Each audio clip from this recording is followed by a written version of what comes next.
দয়াবান আর দুনিয়ায় কেউ নাই। কি বলেন আছে?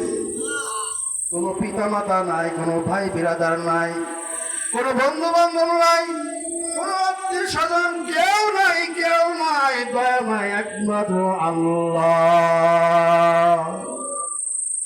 একে বলা হয় আর রহমান।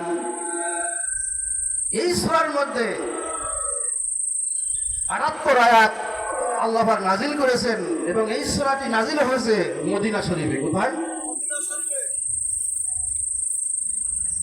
১১৪টি সূরা, তার মধ্যে ৮৬টি সূরা মক্কায় নাজিল হয় আর ২৮টি সূরা মদিনায় নাজিল হয়। বলেন আলহামদুলিল্লাহ। ৫৪০টি রুকু।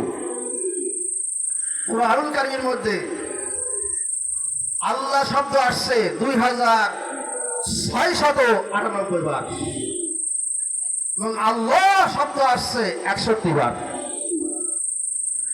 রব শব্দটি আসছে ৯৭৮ বার।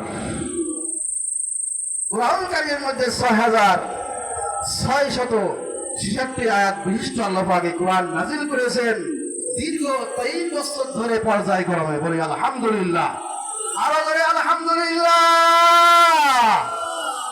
তাহলে দয়াময় কে? ধরে বলুন।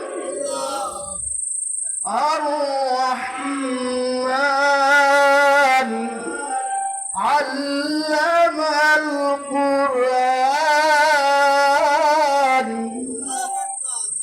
আরো ধরে আল্লাহু আকবার। তিনি আমাদের কোরআন শিক্ষা দিয়েছেন। কি শিক্ষা দিয়েছেন? মহাগ্রন্থ আল কোরআন তিনি আমাদের শিক্ষা দিয়েছেন। তাহলে সেই দয়াময় আল্লাহ আমাদের পবিত্র আল্লাহর কালাম কুরআনুল কারীম শিক্ষা দিলেন। কি জন্য শিক্ষা দিলেন? আমলের জন্য না আমল না করার জন্য? কিসের জন্য? আমল করার জন্য, সমাজে বাস্তবায়ন করার জন্য এই কুরআনুল কারীম আল্লাহ নাজিল করলেন।